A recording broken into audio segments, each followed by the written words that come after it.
information and laughs and truth to people somehow benefited them and also benefited you. And yeah, so when they would ask me what I wanted to be, everything that I would say that I wanted to be was something that didn't exist. And they would never give me credit for it because I needed to say a doctor or a lawyer, but that's not what I wanted to be. So your parents weren't as supportive as you would have hoped because you were wanting to be things when you got older that they had no knowledge of or it didn't exist at the time?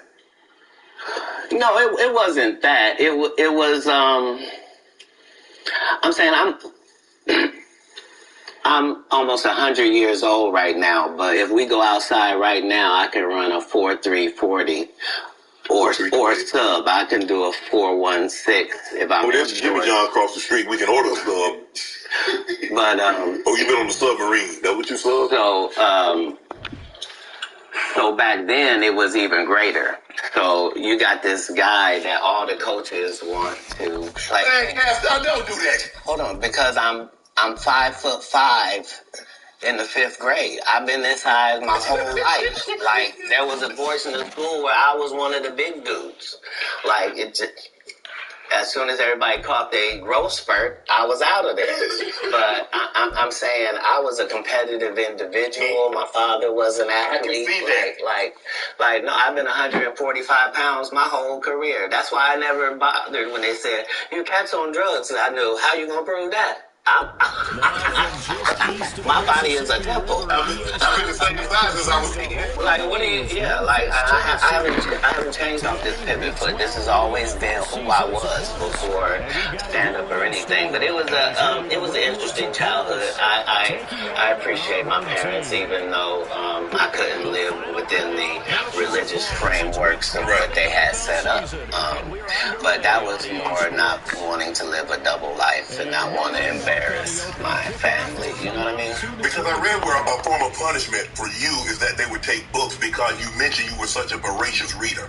And a form of punishment was when they would take the books for because you could read fluently. You told me how at like 3 or 4 years old you could read. Not just a little child's book, but you could read. Well, I'm saying when we go to Haiti to do missionary work, understand that my mother and my father, nobody that's there with us speaks French. And it speaks Creole and reads French. So I'm in charge of everything, from the housing to the cars to the gardener. Like I'm saying, so I'm not just reading. I'm reading in multiple languages. Like I'm probably reading 3,000 books a year from the time that I'm 8 years old to the time that I'm 12.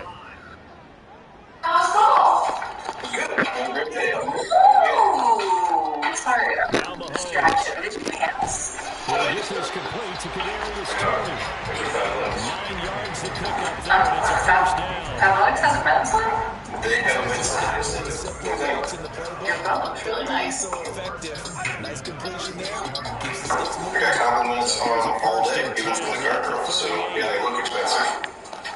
The guard girl? Headed straight, it's the check. And he'll manage to pick up about 4. It's second down. When you look at his defense. At CarBrain, we offer quick quotes for less than perfect cars and fast pickups to make the process easy for you. No fiction books at all. I'm only reading nonfiction. You could drive at 12. You received a full scholarship to the National Science Academy in Dayton, Ohio. But you failed, so you would become a devil. Why did you want to take that opportunity? I didn't see it as an opportunity. When I got in there, all the students were wearing lab coats, and it seemed very confined and restricted, and nobody seemed like they were having fun. It just seemed like everybody was smart. I didn't want that. That wasn't what I was signing up for at all. And plus, I thought that Jesus was my big homie. So you know how you get a story about a dude joined the gang, you get a big homie, right? Like at this particular point in my life, my thought is that the Bible is the greatest book that's ever been written, that it houses the truth, and that it gives you this story of Jesus, and that I'm supposed to be like him. So it's already in my head that as soon as I get 13, I'm leaving. at 13, you were not ultimately like, okay, Mom, I'm moving out. You moved from Ohio to Florida on your own. Second and 8 coming up. You weren't afraid. I mean, you like, did you? Hold on. Did you not have? So what were you gonna do when you got to Florida? Don't say I wasn't afraid. There's no such thing as a human being of not being afraid. Okay. There are certain human beings that understand that being afraid in no way stops you from doing what you got to do. Okay. So I was afraid, but I couldn't be that afraid because I knew what had happened with Jesus. I knew how it worked out. I knew that I wasn't in the wrong with how I was feeling, and I knew that I didn't have any bad intentions in it. Right. So I trusted God that it would work out. Why Florida? Because if you're raised in Ohio, the one thing on your list is, I'm going to get away from snow. And I'm going to get as far. I want to go. Tell me the place. I literally went to a truck stop and I asked all the truck drivers where they was going. And there was one guy going to California and there was one guy going to Florida. And they told me how long it was going to take. And so that's why I ended up in Miami. Because how you get there? You caught a bus? Or? No, I just told you. I was at the truck stop. I didn't get checked. I got in the back of the dude's 18-wheeler. Me and my Rottweiler puppy and my suitcase. Yeah, because I probably had $2,500 on me, like I was shoveling snow and cutting grass. Like I always had pockets full of money. When did you make the decision that you were going to leave Ohio and go somewhere? And it ended up being Florida. So, but when did you know that you were leaving Dayton, Ohio, going to Florida? Here's Mahomes, 3rd and goal. And my father and I's last interaction. To the goal line, but it's incomplete. Anytime he reads man, somebody could have not made it. And we both understood that was all bad. What was the disagreement about? If you say that my family is very religious, just say I'm not. So anything that I'm going to do is going to fall out of the guidelines. Right. But I'm not going to let you tell me what I'm going to be. Especially if what you're saying is wrong. I can't condone wrong. And if I find out that something is wrong and I tell you it's wrong and you don't back me, that's what it is. Even as a young child, you were willing to tell your parents that some of the things that you're saying doesn't coincide with what I've been reading in the Bible. No. Very simply, don't try to disfellowship me for sexual acts and I'm a virgin. Sorry, God don't make mistakes. You don't get 2 times to fuck me over. What do you mean you went to God and he told you I was guilty? You just lied on God. So long. That's it. There's no conversation. Deuces. That's what it was. That's when you made the decision. After that conversation right there, you say, nah, I can't live under this rule. It wasn't a conversation. It was an altercation. In the altercation, I love my father. My father loved me. But we are 2 men at it. It'll never be the same again. You can't sleep comfortably around me. And I can't sleep comfortably around you. How similar are you to your father? I don't know. He's a great man. I'm saying, y'all butted heads.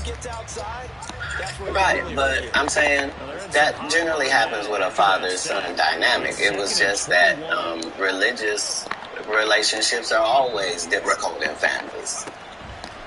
And they always are. Before it got to the point, because the dynamic, he's father, your son. Before that dynamic and you step up on his level and you challenge him, you felt it was best for you to leave. No. I'm not being challenged. I'm being beat to death. Oh, he was abusive. I didn't say that. I said we were in an altercation. I see what you did there. I saw what you did there. I saw what you did there, Cat. I saw what you did. You was in an altercation. You didn't say you lost. You said you was in an altercation. I in no way gave you the impression that I won anything. I'm the one leaving. I'm out of bounds. This is his house. Right. Yeah.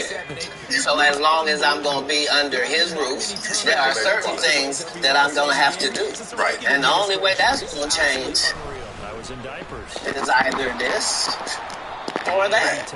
And I'm saying I had two younger brothers. Like I'm not an unreasonable person. Like I don't have any mental issues whatsoever, despite what they lead people to believe. You know, I make pretty good decisions. Were you not? So how was their relationship with your father? Were you not afraid to leave them? Well, I asked because it went all the way to the actual department, so it was actually going to be something. And when I asked them if they could just make sure that my brothers didn't get separated and what have you, they said they couldn't make those type of guarantees if they weren't really sure what would happen if this went down. And so part of leaving was the hope that it would be okay for them, because none of them experienced what I experienced. I'm saying I'm the oldest. It's a lot riding on me. I'm supposed to at least religiously hold down the family's name at this house, bro. You know what I mean? How much older are you than the baby and the new baby? Like a lot older. Like if I'm, I think, yeah, they're 5 and in Pampers. Wow. You go to Florida. You tell the story of her. You were homeless.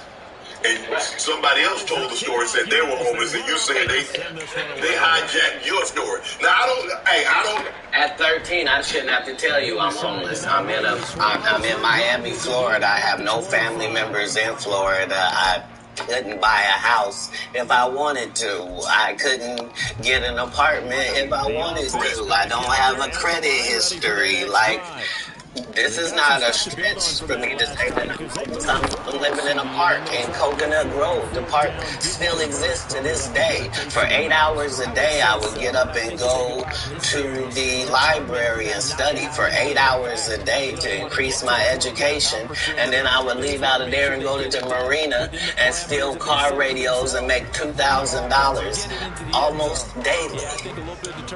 Like, I had a routine. So you really could have played that Santa Thief and Santa Claus. You could have played it.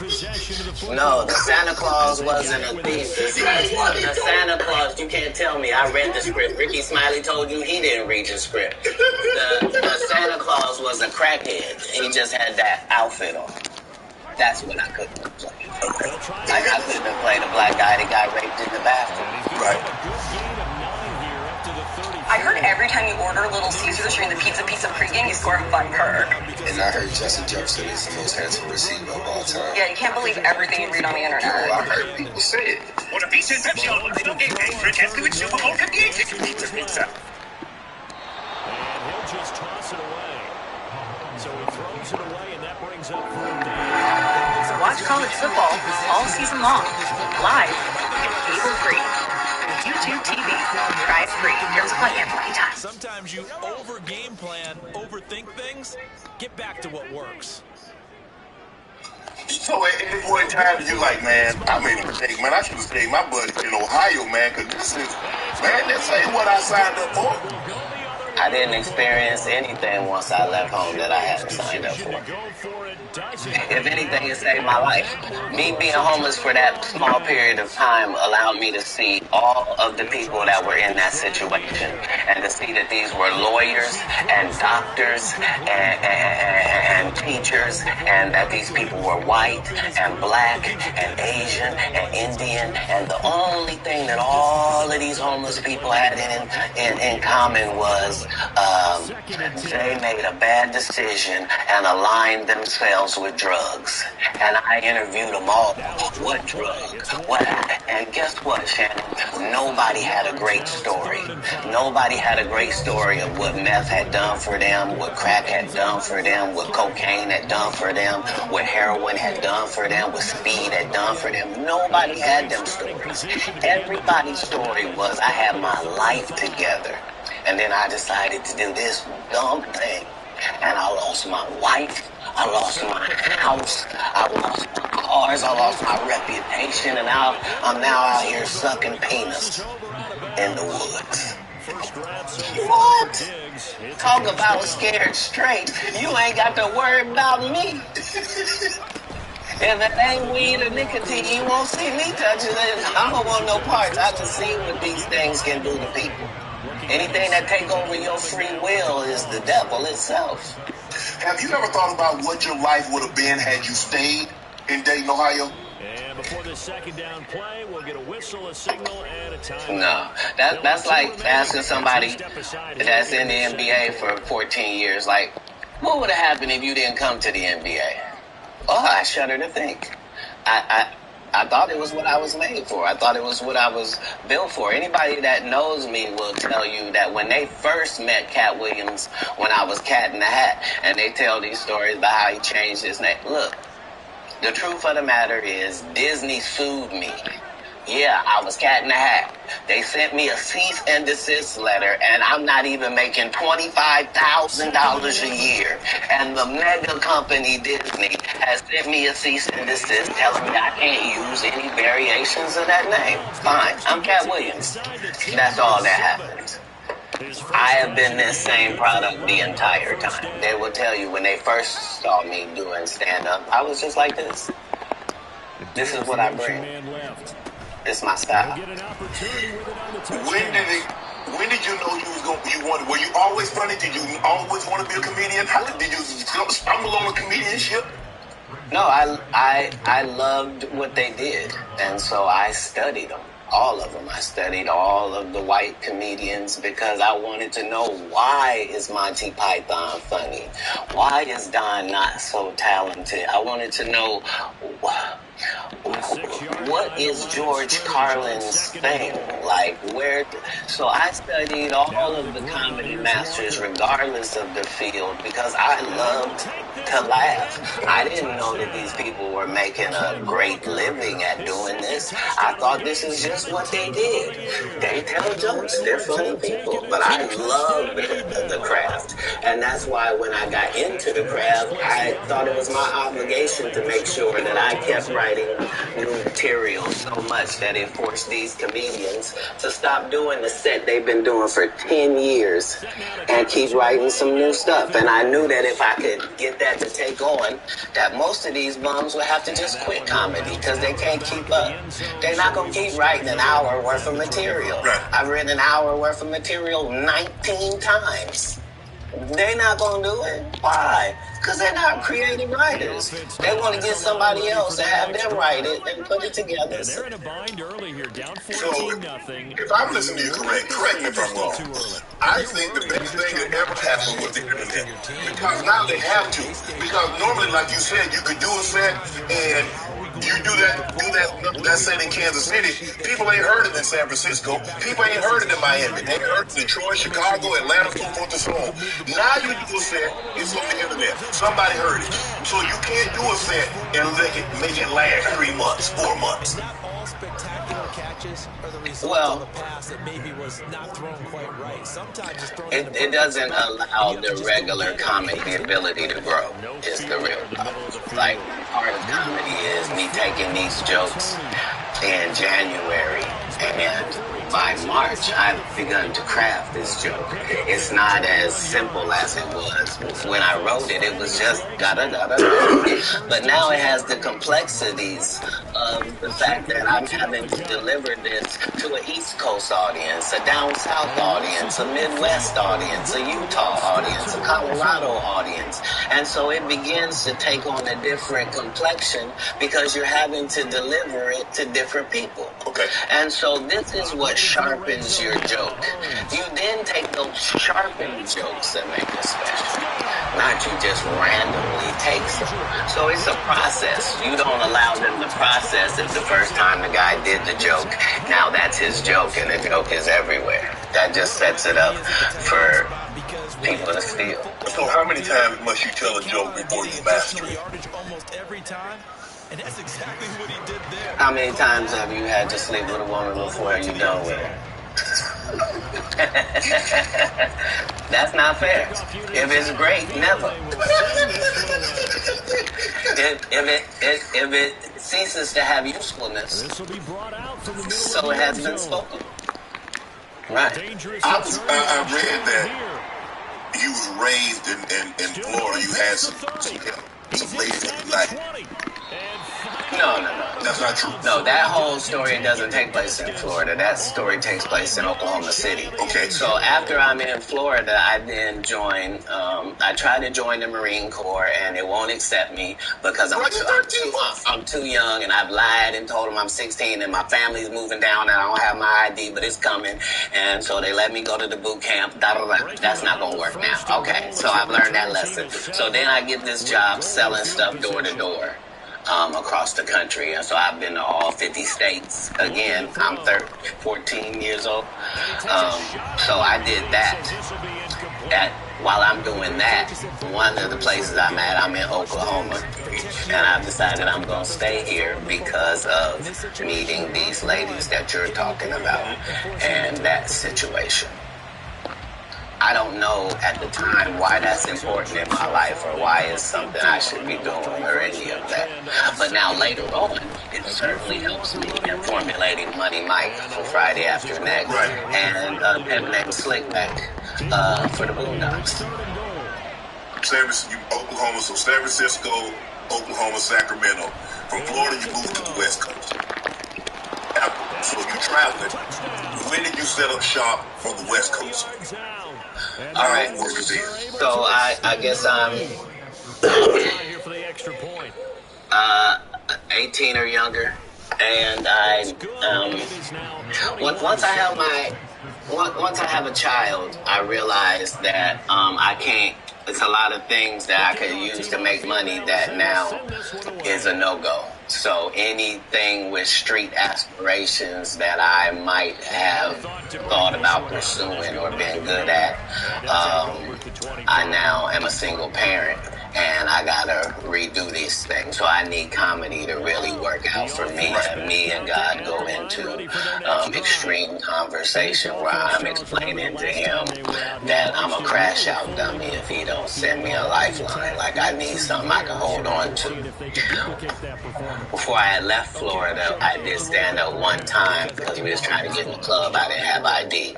So I said I was a comedian. They ended up having me do 5 minutes. But I kept that in my head and I had done that. When we get to Oklahoma, they're having a competition for stand up. And if you win, you get to go out on the road with Jeff Foxworthy and Dan Whitney, who was Larry the Cable Guy, and Richard Jenny, and these great comics. You get to open for them.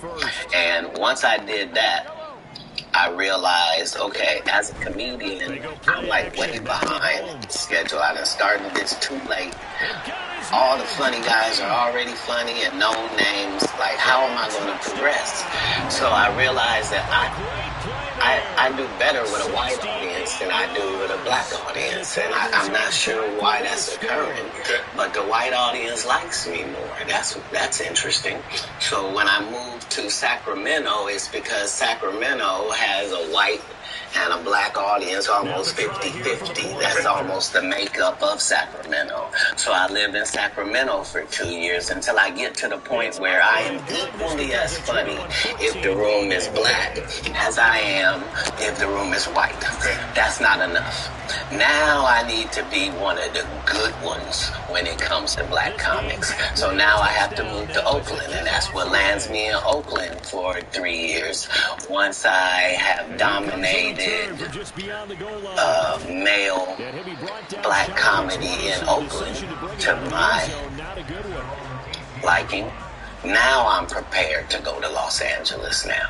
Now I know you can't throw me any curveballs. If it's a white audience, if it's a black audience, no matter what they are, I'm prepared to deal with all of the audiences. Do you write jokes according to the audience that you're going to be in front of, or is your joke universal?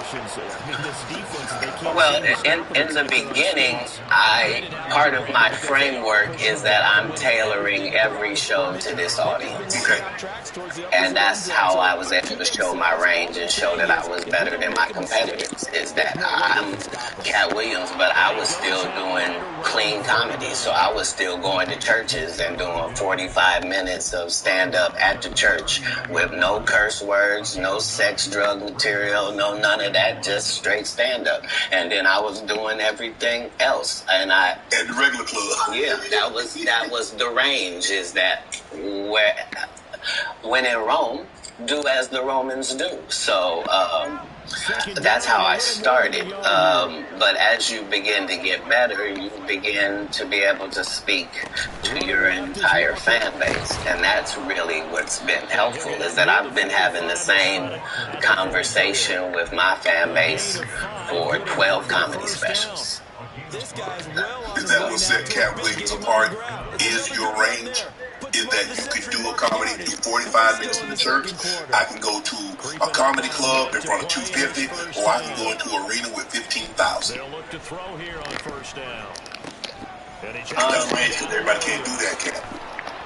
Well, if that's what range is called, then yeah, it's range. But I like the people I'm talking to. You see what I'm saying? So it's not like it can't be condescending, because I'm talking to my white male friend when I'm telling that white joke. Right. When I'm talking about this joke about this black lady, I know that black lady. That's who I'm talking to. I'm speaking to this fan base that I've been speaking to from the beginning.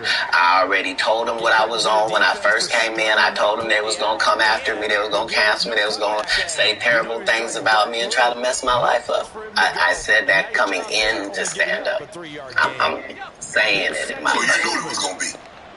It has to be. I know I'm going into the belly of the beast. How could I be naive? I know that I'm going into Satan's playground, but I'm trying to be so good that you got to bring me in so close that I can see who's doing what and what's going on in there. In San Francisco, you joined the nation.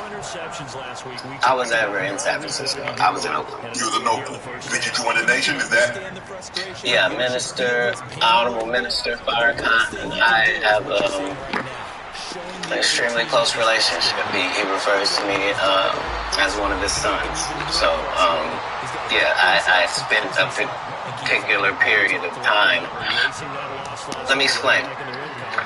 Because my particular background was already religious and super strict, right? I didn't find out about other religions by reading about them. I went to their religion. I don't want to learn from Jewish people from outside. I want to be in a synagogue. I don't want to learn about Muslim people from out. I want to be in a mosque. I don't want to hear about the Baptist or the Pentecostal. I want to go to their church and see. And so that was the religious discovery that I was on through that period in my life. When did you know you were funny? Got him not just space, but plenty of room to run after the catch. Probably really nice yardage. About 10 years ago. 10 years ago? Yeah, about 10 years ago. So you didn't think as a child, because obviously you said the very structured background, your family was very religious. So obviously you didn't get an opportunity. Yeah, like I never did a talent show. I was never in any extracurricular activities. I was never in drama. I was never in band camp. I was never a Boy Scout. You didn't stay in school long enough to get funny because you dropped. You understand? You understand? So there was no, like, I don't tolerate high school games. I didn't go to high school. I don't know how most of the games they think I play, I'm not even aware of them. But yeah, for you to get on stage, and like I said, a lot of people, like a lot of comedians, I had a few here, they're like, okay, I told jokes to get girls, I told jokes to, get people to laugh at someone else. Yeah. But you, it's like, and you say you did comedy one time in Florida. Yeah. And you had this other opportunity, like in Oklahoma, that they were going to take you out if you won the talent show. You were going to go on the road with these well-known comedians. And I did. But I'm just saying, how in Florida at 13, 14 years of age, you're like, 16, I can do that. Teams appear ready for the fight. Well, because I knew that there were a lot of other things I could do. Like, when I looked at drug dealers, I thought I could do that. Yeah. You know what I'm saying? So, right, and who doesn't like that? I'm trying to figure out how to make it.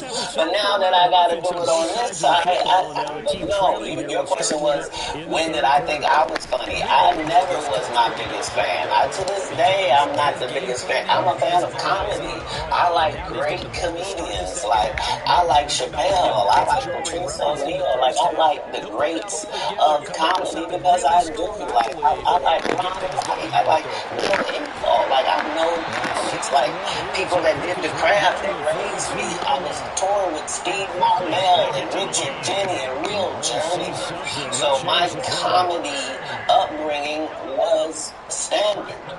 I thought you had to work all night, every night, all around the country. You had to write jokes, and that you were trying to write jokes that other people weren't writing, and that your job was to be funnier. Like, people that know me will tell you, I've been on this. Like, I had a list of all the black comedians that were more famous than me. There was 300 of them on the list, and I had to be able to cross them all out before I could make it to the next level, before I felt like I was funny enough to do that. And so I appreciate what competition does for sports and for my particular sport. And comedy is a sport. What gave you the confidence that you could get on stage?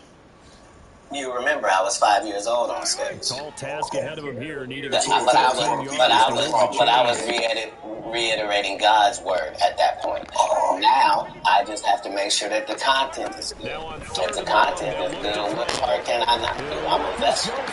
He's giving me these gifts to be able to do certain things. So I just want to utilize them in my craft. That's all. Do you remember your first set?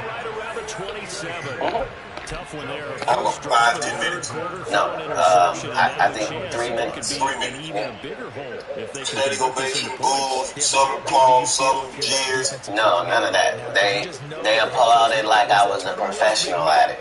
But now looking back, I understand, because you gotta understand they were all thinking, he don't even look old enough to be in here. And we don't have any black guys that live in this town. Where did he come from? And then he gets up there, and for 3 minutes he talks about the fact that he was the entire black community. And he is as disappointed in them. It looked like they looking for where the rest of them is. And so is he. And that was his set. But I understood from that point that the truth is really the commodity. And the fact that we are all individuals and all separate and all our own islands, but not in real life. In real life, it's only 5 or 6 different types of people. And you don't see them everywhere that you go.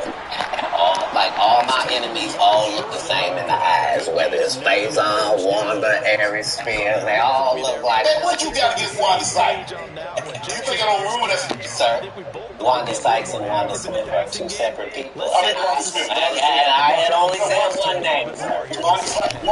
Wanda Sykes. I love Wanda. And I agree. I love Wanda. That's my girl. My But I remember on the radio, you went on the radio, if I'm not mistaken, that's in Atlanta. Right. And you came on there with seemingly good intentions. And she attacked you. It wasn't just that part. It was the fact that before I go in there, she has a conversation about, okay, now, I just want to talk to you because you just wanted Emmy for the city of Atlanta, and this is in Atlanta, and they just want to hear about the Emmy and hear from you, and to thank you for what you did putting the city on. And we won't talk about your kids. We won't talk about jail, no cases. We ain't going to talk about none of that. And immediately gets in there and goes the opposite way. You can't flip up on me because you're an inferior comedian. I'm going to destroy you, and I'm never going to call you out of your name. I'm never going to say anything disrespectful to people that look like you. It's a very thin line. I got a call, but this lady is trying to embarrass me in front of a largely homosexual fan base. That's why she got canceled. Gay people don't take it kindly that you would, as a derogatory, call me gay. Gay people don't feel like it's derogatory. So why are you trying to change me for something in a community I don't even belong in? There's no gay people saying I belong over there. I've been over there. But I have no hatred of over there, and how dare you? You did a number on it, though. Hey. You did a number on it. That's legendary. No, you either believe in karma or you don't. Because I didn't even know any of the stuff that she had done to my fellow comedians until afterwards. I just know that it was a setup. And remember, they tried to kill me this same weekend. Not in jokes. With a real gun in my real face on real camera. Understand I'm losing my life for participating in something that goes along with my job. Like, it's two comedians. What do you mean? And the world was okay with it because it was me. Had that happened to anyone else, the world went crazy when Will smacked Chris. This is a person pulling a whole gun on a comedian in the confines of their job. It's really a weird situation when they hate you that bad. Yeah. You felt she hated you at that moment because you mentioned that she said it was going to be very professional. Oh, you want an Emmy? Congratulations. You put the city on. You own for the city. Yada, yada, yada. And now, did she mention anything about the Emmy on camera?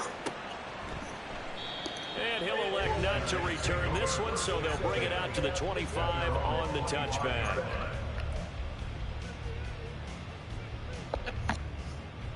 The offense back out there at the line, ready for their next drive.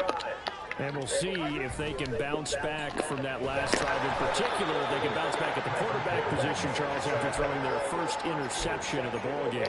Yeah, some guys, you know, they're going to want to try and get a big play right away and take control of that. Shorter passes, get a little momentum back that way. But for the defense, the goal's not changing a bit. They want another pick. Exactly right about that. In fact, you got to watch them. They may cut down their gaps a little bit, maybe their splits a little bit in order to try and get to the ball even faster. I believe you saw the video and you know that none of that took place. See, the issue is that all the comedians have to come through these radio stations because you have to sell your tickets, and so that means you have to go to the radio station. Yes.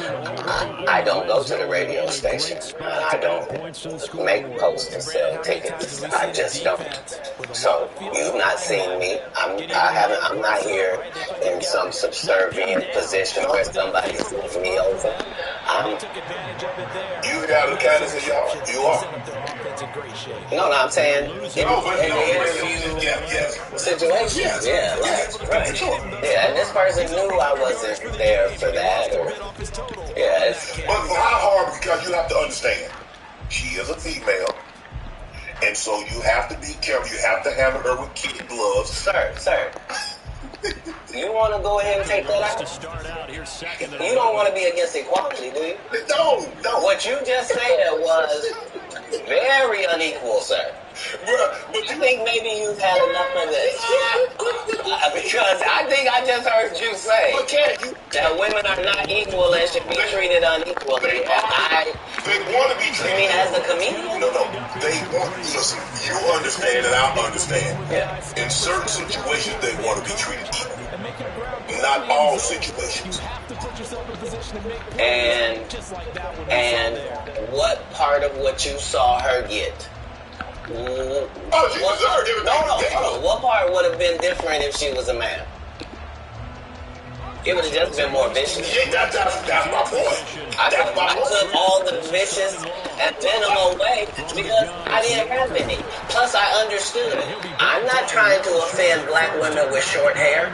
I'm not trying to offend heavyset women. I'm not trying to upset fellow comedians. I'm not trying to do any of that, and I am qualified to be able to do none of that and still eviscerate you because I'm smart enough to know that I need to say that you have gnarled fingers because I know your limited education means you don't know what the word means. So you can't possibly respond to it. You're not sure of the meaning. And I'm going to continue hitting you because this is what comedians do. Right. You've been masquerading that you're a comedian too. And that's the fallacy. So, But nobody in boxing fights out of their weight class.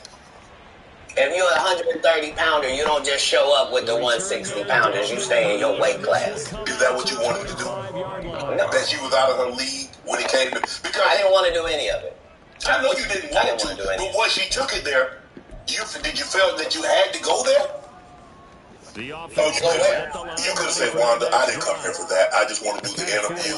I just want to talk about what happened. Oh, you misunderstand my job. My job is to be funny. My job is to be funny first. My first job is to be funny. My second job is to be respectful. My third job is to be immaculate and Gaza stripped. That's non-political. I'm saying, if you do it, you let a terrorist accidentally touch over here. And I won't stop burning you down until there ain't nothing left. It'll literally be rubble on top of rubble, and I'll still be bombing. Why? Because that's why you should mind your business. This is what F around and find out is about. Protection, a few breakdowns along the way. Have you ever been boom cat?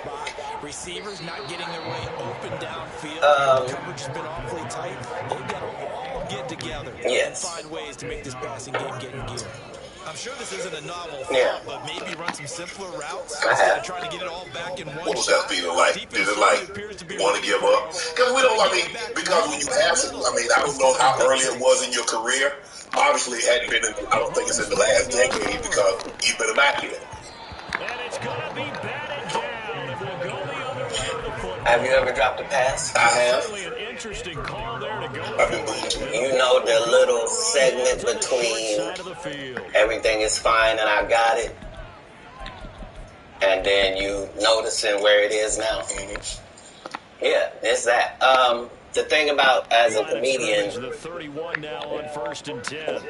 the audience's opinion is the only opinion that matters, not you, the writer, not none of that. And so I don't think any comedian has ever been booed unnecessarily either. Oh yeah. I'm saying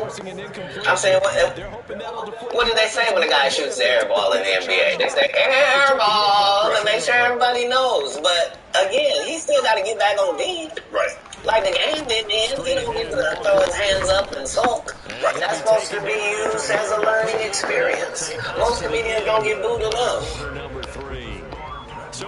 I mean, this is how you end up with a Michael Blackson, who's a real African doing a fake African accent. Okay, this guy is mad at me. All I did was give him the best advice of his life. Remember, he was wearing dirty dashikis, and I told him he needed to dress to be in the position that he's trying to say that he's in. And if you're the African king of comedy, sir, there's actually comedians in Africa doing comedy. If you're going to say that, you got to go to Africa and get a school, dude. Everybody you got to put in some work. And these guys, they take my advice, they change their whole persona, and then they hate me for it. And generally, I'm just too big to comment or make a statement about it or do a live or any of that. But when it gets to be a whole grouping of these guys, I gotta come and talk to Shannon. I gotta lay it down at the altar. You know every comedian. This is the other side of Kirk Franklin brain. This is the reckoning. 2024. Reckoning. You know every comedian that's been on my show. You watch every episode. That's not what you said. You said I know every comedian. You know every comedian. You're limiting me. Oh, you watch every episode because you know things. You know things. That's always where I'm trying to come from, whether it's comedic or otherwise. That's why even if you see me get arrested 10 times in a row on TV, as a fan of mine, you can be like, he finna be right out. Yeah, but they just said he didn't do it. He couldn't have. It's stupid. Why would he do something stupid knowing he got to come back and talk to us? Nah, they respect that every time that happens, I'm going to be free as a bird sitting out here talking to you about it. That it really was what I said it was. That's all. Justin Jefferson. Wish I was eating Little Caesar's pizza. How about another select sport? Thanks, Dad. So tasty. JJ wants Little Caesar's stuffed crazy crust for just $9.49. Pizza. Somebody TV loud as hell.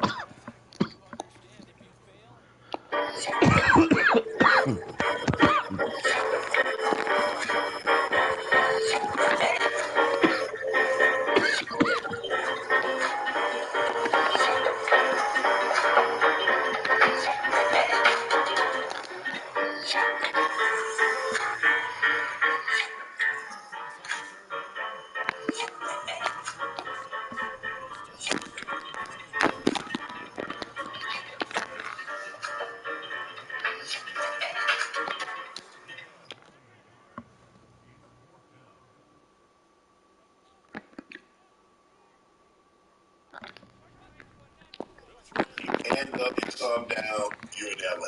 Yeah. Now, I'm reading Pat Williams won Cedric the Entertainer's Anheuser-Busch Best Los Angeles Comic Award. Did you win that award, one Cat Williams? It was a simple yes or no. It's not a rhetorical question. It's a question that probably should have been asked to Cedric the Entertainer. I'm asking you. I got you here, though. I know. I couldn't believe Cedric didn't get that. You still a dude's joking and giving him an award and then TV and writing you on the about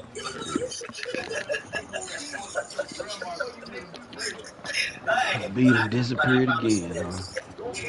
If he sees me again In the park. before he sees you, he'll be talking different when you see him. That's for certain. That's the difference. That's the difference. Is that I'm not doing nothing for clout. I don't even recognize clout. But eventually the goal is going to let me be in my hallway. A lot of these dudes go. Kevin Hart done went 25 years without ever being in the same building with me at the same time. If I go in the building, he walk out. You've never seen us in the same building ever in 25 years. Like, it's like that. Why? Why? Because I'm really the product. It's not what you think. I am never under the influence of anything. I'm always in my right mind. I'm always a physical specimen. And when you see me, I'm much, much bigger than you would have thought. I have far less play in me than you would know. And I'm relentless. I'm out there. To this day, I played 11 games of basketball with a 20-year-old. The record is 92-6. This is just in the yard, just to the rack, because You work out here, not to the gym. You don't work at the gym? You push ups, sit ups? My whole life it was just push-ups and sit-ups. So I would do like 100 push-ups a day. Just I thought you were going to say 1,000. no, because that's literally every day. Just not for the gram. You know what I mean? Like literally 100 a day. And I would do push-ups, and then I tore both my rotator cuffs, and so it was only thanks to golf that I was even able to get my golf back. I've been a golfer for. My game is impeccable. I can't get you, but doing some change off of Rico, what the fuck you doing? Off the tee, but I'm Still on Madden, nigga. Still on Madden. I didn't even know you was on Madden. I found that you don't get anything for that. It seems very egomaniacal. You can go, hey, cat, for free, you can go further back. No, I thought nigga was ready. Nigga on Madden. Yeah, I thought nigga was ready too. Hey, I got 42 seconds don't left. tell me my pronouns. On the golf course, I'm she, her, My bad, bitch. Apology accepted. I know we're joking, we're having a great conversation, but you did win the award. How did the award help your career? It had to help something. Nope. No.